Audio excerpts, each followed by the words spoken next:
C24 तास या YouTube चॅनलला लाईक करा, शेअर करा, सबस्क्राईब करा आणि बेल आयकॉनवरती क्लिक करायला विसरू नका. सौंदर्य ते फक्त चेहऱ्यावर नसतं, ते चमकतं तुमच्या दागिन्यांमधून.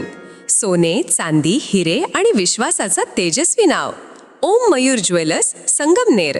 पिढ्यानपिढ्यांचा वारसा, आधुनिक डिझाईनची चमक आणि विश्वासाचं नातं.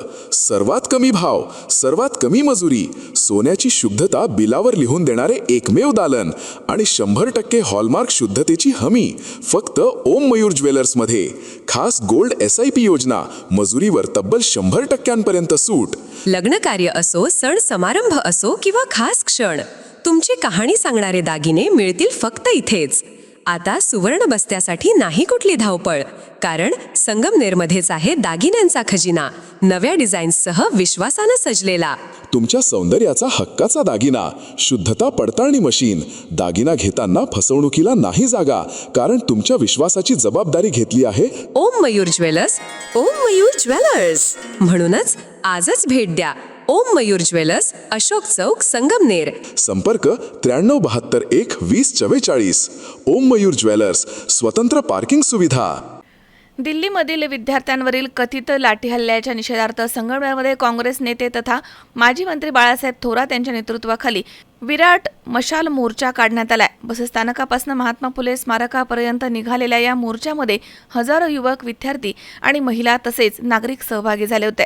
मशालींच्या प्रकाशात आणि केंद्र सरकारच्या विरोधी धोरणांनी संपूर्ण शहर दणाणून गेलं. मोर्चापूर्वी छत्रपती शिवाजी महाराज आणि डॉक्टर बाबासाहेब आंबेडकर यांच्या पुतळ्यांना अभिवादन करण्यात आलं. यावेळी बाळासाहेब थोरात यांनी विद्यार्थ्यांवरील कारवाईला हुकुमशाहीचं प्रतीक संबोधत आंदोलन दडपण्यासाठी लाठीचा वापर करणं लोकशाहीला घातक असल्याची टीका केली आहे. देशामधील युवकांनी संविधान आणि लोकशाहीच्या रक्षणासाठी पुन्हा संघर्षासाठी सज्ज व्हावं असं आवाहन देखील त्यांनी केलं. तर थोरात यांनी जंतर मंतरवरील आंदोलन, सोनम वांगचुक यांच्या उपोषणाचा उल्लेख करत केंद्र सरकारवरती जनतेचा आवाज दाबण्याचा आरोप केला. तसेच संसदेमध्ये विरोधकांना बोलू दिलं जात नाही असा आरोप करत लोकशाही धोक्यात आल्याची चिंता त्यांनी व्यक्त केली आहे. माजी आमदार डॉक्टर सुधीर तांबे यांनी नीट परीक्षेमधील पेपर फुटीचा मुद्दा उपस्थित करत केंद्रीय शिक्षण मंत्री धर्मेंद्र प्रधान यांनी नैतिक जबाबदारी स्वीकारून राजीनामा द्यावा अशी मागणी केली आहे. विद्यार्थ्यांवरील लाठीहल्ला ही लोकशाहीची हत्या असल्याची टीका देखील त्यांनी केली. तर या मोर्चामध्ये सौ दुर्गाताई तांबे, जिल्हा अध्यक्ष सचिन गुजर, शिवसेना उद्धव बाळासाहेब ठाकरे पदाधिकारी अमोल बोराडे, तसेच छात्र भारतीचे तुषार पानसरे, ॲडव्होकेट रंजना गवांदे, अनुराधा आहेर, वंचित बहुजन आघाडीचे अजित ओहरा तसेच विविध सामाजिक आणि राजकीय संघटनांचे पदाधिकारी मोठ्या संख्येनं सहभागी झाले होते. काँग्रेस, युवा काँग्रेस, SNUI, छात्र भारती, वंचित बहुजन आघाडी, शिवसेना, उद्धव बाळासाहेब ठाकरे तसेच RPI, कम्युनिस्ट पक्ष, अंधश्रद्धा निर्मूलन समिती, सत्यशोधक समाज आणि विविध पुरोगामी संघटनांच्या सहभागामुळे हा मशाल मोर्चा संगमनेरमधील अलीकडच्या काळामध्ये सर्वात मोठ्या निषेध आंदोलनापैकी एक ठरलाय. विद्यार्थ्यांच्या समर्थनार्थ हजारो नागरिक रस्त्यावरती उतरल्यानं हा मोर्चा शहरामध्ये दिवसभर चर्चेचा विषय ठरला. आज भारत देशामध्ये जे घडत आहे ते आपल्या सर्व लोकशाहीला काळिंबा लावणार आहे. सोनम वांगचुक यांचं 21 दिवसाचं उपोषण, अभिजित दिपके आणि त्यांच्या सहकाऱ्यांचं त्याच्यामध्ये असलेला सहभाग, तो जो आवाज होता तो जनतेचा आवाज होता. तो आवाज आमच्या विद्यार्थ्यांचा होता, युवकांचा होता, त्या कुटुंबांचा की ज्या कुटुंबांनी 22 लाख कुटुंबांनी वर्षानुवर्ष काम केलं होतं त्या मुलांच्या परीक्षेकरता. त्यांचा आवाज होता, परंतु केंद्र सरकारला तो आवाज पोहोचला नाही. पंतप्रधान मोदींच्या कानावर तो आवाज गेला नाही, कारण त्यांच्या एक घमेंड सत्तेची निर्माण झालेली, त्याचा तो परिणाम आहे हे लक्षात घेतलं पाहिजे. आपण पाहतो की ते आंदोलन मोडण्याचा प्रयत्न क्रूर पद्धतीनं, भयानक पद्धतीनं, अमानुष पद्धतीनं ते आंदोलन मोडण्याचा प्रयत्न झाला. सोनम वांगचुक यांना ज्या पद्धतीनं उचललं गेलं यापूर्वी कधीही इतिहासात असं घडलेलं नाही. सोनम वांगचुक यांचे वडील उपोषणाला लडाखमध्ये बसले होते, इंदिराजी पंतप्रधान होत्या, त्या भेटायला गेल्या होत्या. हा इतिहास आहे, लोकशाहीचा इतिहास आहे. काल आपण पाहतो संसदेत बोलू दिलं गेलं नाही आणि म्हणून राहुलजी आणि प्रियांकाजी या पंतप्रधानांच्या घरापुढे दारात जाऊन सुरू केलं आंदोलन. ते आंदोलन कसं मोडलं ते सुद्धा तुम्ही लक्षात घेतलं पाहिजे. कसं उचलण्यात आलं, कशा पद्धतीनं त्यांची उचल बांगडी केली गेली, धक्काबुक्की केली गेली. मुलांमध्ये विद्यार्थ्यांमध्ये सुद्धा आपण जी मारहाण झाली, त्यांना अंगावर वळ वाटलेले आहेत. मुलं शांततेच्या पद्धतीनं महात्मा गांधीच्या तत्वाप्रमाणे चाललेले होते, आंदोलन करत होते. परंतु ही हुकुमशाही जी आता माजलेली आहे त्याचा परिणाम आपल्याला दिसतोय. ते सगळं काही मोडून काढायचं, जनतेचा आवाज सुद्धा ऐकायचा नाही. कारण त्यामध्ये त्यांना एक असं वाटतं की निवडणुका तर आपण कशा जिंकतो. हा जो दोष आहे दूर करण्याची जबाबदारी ही जनतेची सुद्धा आहे, लक्षात घेतलं पाहिजे. राहुलजी देशभर फिरलेत, युवकांमध्ये गेलेत, जागृती निर्माण करण्याचा प्रयत्न त्यांनी केलाय. आणि जनतेनं जागृत झालं पाहिजे. ही एक परीक्षा आणि त्यामध्ये झालेला नीटचा गोंधळ हा एक भाग आहे. पण यादी वाचायला गेली तर खूप मोठी आहे अन्याय अत्याचारांची. आज न्यायालयावर दबाव आपल्याला सगळ्यांना पाहायला मिळतो आहे. स्वायत्त संस्था मोडीत निघालेल्या आपल्याला दिसतात, राजकारणाकरता वापर चाललेला आपल्याला दिसतो आहे. एक विचार केला पाहिजे, युवकांनी विचार केला पाहिजे, त्या पुढचा भविष्य काळ तुमचा जो राहिला आहे तो काय असणार आहे. या देशात लोकशाही असणार का नाही हा विचार आलेला आहे. धर्माच्या आणि जातीच्या नावावर राजकारण केलं जातं आणि मुठभरांची पोळी भाजण्याचा कार्यक्रम त्यामध्ये चाललेला आपल्याला दिसतोय. हे एक कारण आहे. नीटची परीक्षा, टीईटीची परीक्षा, यामध्ये सुद्धा एक लक्षात घ्या, परीक्षा पुन्हा घ्यावी लागली. 22 ते 23 लाख मुलं या परीक्षेला बसतात. वर्ष 2-2, 3-3 वर्ष खूप अभ्यास ते करतात, रात्रीचा दिवस करतात. त्या तरुण मुलांमध्ये प्रचंड निराशा आली. जवळजवळ 20 मुलांनी त्या ठिकाणी आत्महत्या केल्या. एवढी भीषण गोष्ट घडल्यानंतर सर्वांची अशी अपेक्षा होती की या देशाचे पंतप्रधान या ठिकाणी काही बोलतील, काही परीक्षेबद्दल बोलतील, काही पेपर फुटीबद्दल बोलतील, विद्यार्थ्यांनी केलेल्या मृत्यूबद्दल, आत्महत्येबद्दल बोलतील. परंतु पंतप्रधानांनी एक शब्द, एक अवाक्षर सुद्धा काढलं नाही. नंतर सोनम वांगचुक या ठिकाणी आपण बघतो की त्यांनी अनशन सुरू केलं, त्यांनी उपोषण सुरू केलं. 21-22 आज जवळजवळ 25 दिवस होत आले ते उपोषण करत आहेत. त्यांच्याविषयी एक शब्द ते बोलले नाही. उलट त्यांना त्या ठिकाणी जंतर मंतरवरून बळजबरीने त्यांनी त्या ठिकाणी दूर केलं. त्याचप्रमाणे कॉक्रोच पार्टी ही जी नवीन तरुणांनी केलेली पार्टी आहे, त्या पार्टीने हे आंदोलन सुरू केलं आहे. या देशातल्या तरुणांचा तो आवाज बनलेला आहे. आणि म्हणून या देशातल्या तरुणांनी हे आंदोलन करत असताना जे एक संवेदनशीलता केंद्र सरकारने दाखवायला पाहिजे होती. धर्मेंद्र प्रधान नावाचे जे शिक्षण मंत्री आहे त्यांनी तातडीने त्या ठिकाणी राजीनामा द्यायला पाहिजे होता. ही शर्मेची गोष्ट आहे की आपण स्वतः संपूर्ण जगामध्ये विश्वगुरू म्हणून मिरवतो आणि आपल्या देशामध्ये एक परीक्षा आपण नीटपणाने घेऊ शकत नाही. प्रत्येक वेळेस पेपर फुटतात. त्यानंतर झालेली टीईटीचे पेपर जी महाराष्ट्रामध्ये, तो पेपर देखील फुटला. आणि एवढ्या सगळ्या गोष्टी होत असताना प्रचंड अस्वस्थता तरुण मुलांमध्ये आहे, तरुण आपल्या सर्व बालकांमध्ये आहे. आणि हे सगळं असताना त्या ठिकाणी अत्यंत निगृणपणाने काल ज्या पद्धतीने त्या ठिकाणी अत्याचार करण्यात आले, लाठीमार करण्यात आला, अनेक महिलांना सुद्धा तिथे मारण्यात आलं, हे खरोखर फार घृणास्पद आहे. आणि म्हणून या गोष्टीचा निषेध करण्यासाठी या ठिकाणी सर्व मोठ्या संख्येने सगळे तरुण, तरुणी, महिला, सर्व लोक या ठिकाणी जमलेले आहेत. या शब्दामध्ये जितक्या कडक शब्दामध्ये निषेध करता येईल तसा निषेध मी या निमित्ताने या ठिकाणी केंद्र सरकारचा, पंतप्रधान मोदी, त्यांचे सर्व सरकार आणि विशेषतः शिक्षण मंत्री धर्मेंद्र प्रधान यांचा मी तीव्र शब्दामध्ये निषेध करतो. त्यांनी तातडीने विद्यार्थ्यांबद्दल बोललं पाहिजे. त्यांनी तातडीने विद्यार्थ्यांचं समाधान होईल असं उत्तर त्या ठिकाणी शोधलं पाहिजे. तरच खऱ्या अर्थाने हे विद्यार्थी त्या ठिकाणी कुठेतरी त्यांचं समाधान होईल. परंतु ज्या प्रकारची असंवेदनशीलता, अनेक गोष्टी या देशात घडतात. मणिपूरमध्ये त्या ठिकाणी एवढी मोठी गोष्ट घडली, तिकडे सुद्धा हे त्या ठिकाणी पंतप्रधान गेले नाही. ही खरोखर अत्यंत शर्मेची गोष्ट आहे. आणि म्हणून या सर्व मध्ये जो काही एक वृत्ती त्यांची दिसते ती निषेध करण्यासाठी मी तीव्र शब्दात त्यांचा निषेध करतो. दडपशाही चालू आहे केंद्र सरकारची. आपल्या महाराष्ट्रातील एक तरुण अभिजित दिपके आणि सोनम वांगचुक जे ज्येष्ठ शास्त्रज्ञ आहेत, त्यांनी उपोषण उभारलं आणि संपूर्ण देशातून त्याला भरघोस असा पाठिंबा आपल्या सर्व जनतेने दिला. आदरणीय उद्धव साहेब यांच्या आदेशानुसार आमच्या सर्व पक्षातील शिवसैनिक आणि सर्व पदाधिकारी आज या मोर्चामध्ये सहभागी झालेले आहेत. मी आदरणीय शिवसेना प्रमुख उद्धव साहेब आणि आदित्य साहेब यांच्या वतीनं आजच्या या आंदोलनाला जाहीर असा पाठिंबा देतो आणि थांबतो.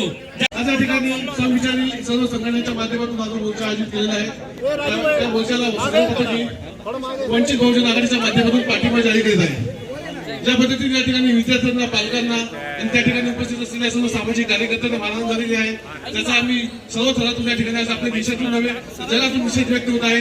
आणि त्याचा एक भाग म्हणून आपण संगमेच्या आपण सर्व जागरूक नागरिक आहोत. मोठ्या संख्येने आपण या ठिकाणी उपस्थित आहोत आणि आपण सर्व या ठिकाणी निषेध व्यक्त करीत आहोत. आपले सर्वांचे धन्यवाद करतो. इथे उपस्थित असलेले सर्व आंदोलक,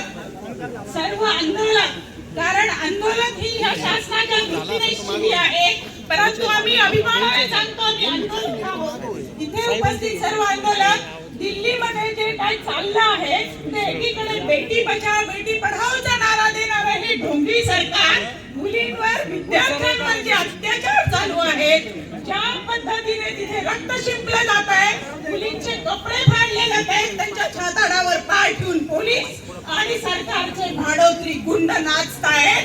त्यांनी जो छळ चालवलाय, क्रूरतेची जी परिसीमा गाठलेली आहे, त्या केंद्र सरकारचा मी निषेध करते. तसंच इथे आंदोलकांना आतंकवादी संबोधणारे सदाखोत हा जो माणूस आहे, हा जो व्यक्ती आहे, किंवा जो आमदार आहे, त्या आमदाराची जी भाषा आहे हा आपल्या सर्व आंदोलकांचा अपमान करणारी आहे. त्या सदाखोतचा सुद्धा मी इथे जाहीर निषेध व्यक्त करते. तसंच भातखळकर नावाचा जो आमदार आहे तो म्हणतो की चांगले पुठ्ठे सुरवले ह्या मुलांचे, म्हणजे माझ्या मुलांना मारलं, मुलींना मारलं, आपल्या मुलींना तिथे त्यांचा छळ करतायत, की जे संविधानिक मार्गाने आंदोलन करतायत, त्यांच्या न्याय मागण्या मागतायत, त्यांना मारहाण क्रूरपणे केली जाते आणि हे पोलिसच नाही तर भाडोत्री गुंड आणून केलं जात आहे. तर आणि अशा मारहाणीचं हे जे लोक समर्थन करतात, केंद्र सरकार असेल, राज्य सरकार असेल, त्या सर्वांचा आज या मोर्चाच्या निमित्ताने मी जाहीर निषेध. धन्यवाद.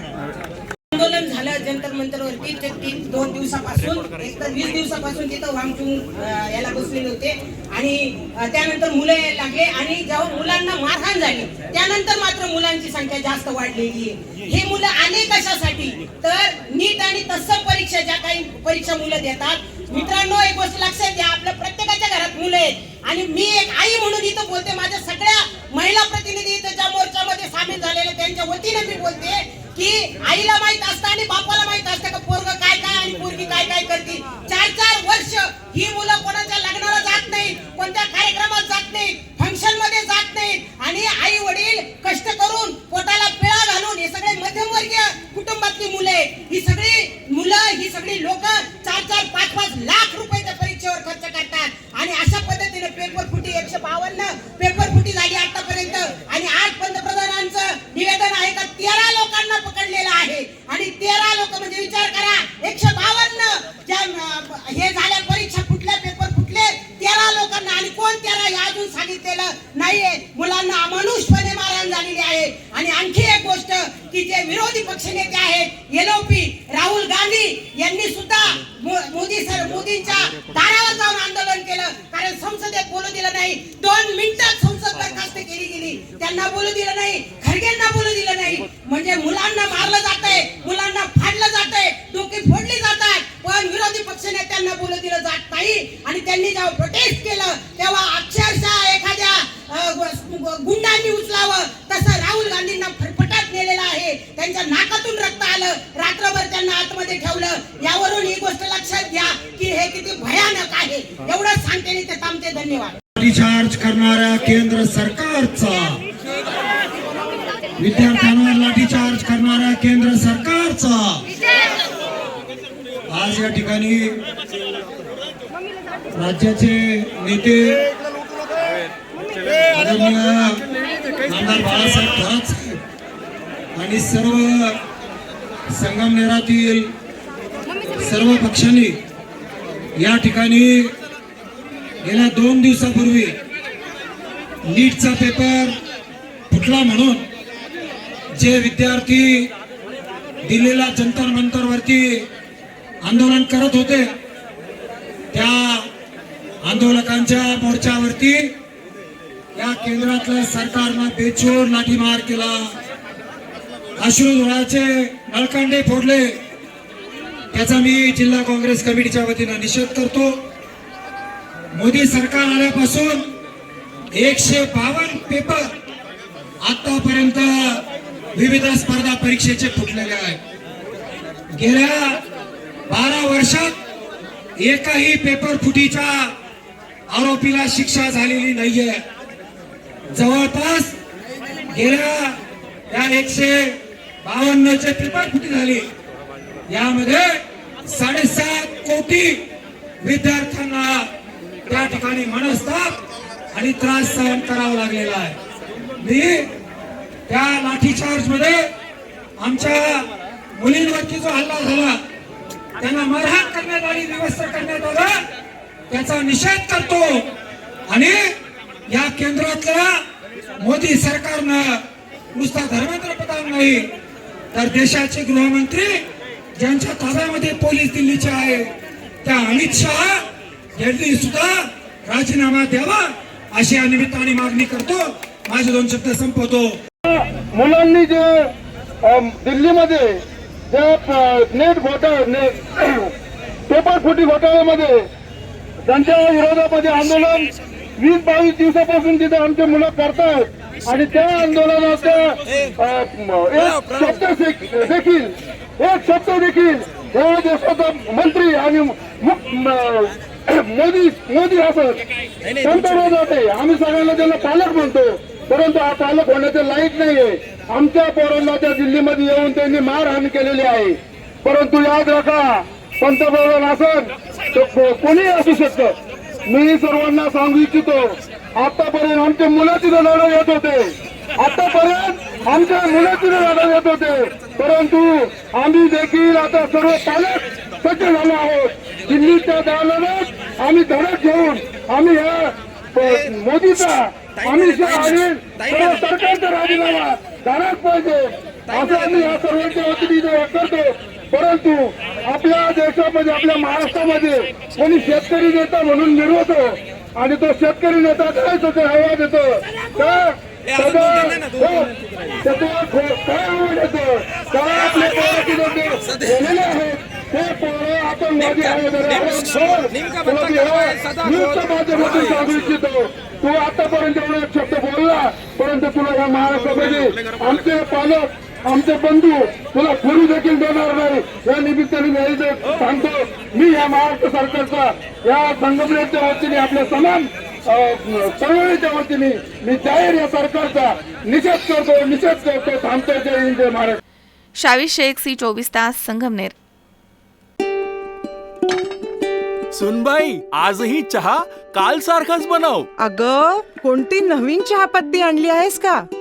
काय ग, कालच्या चहाचं रहस्य काय आहे?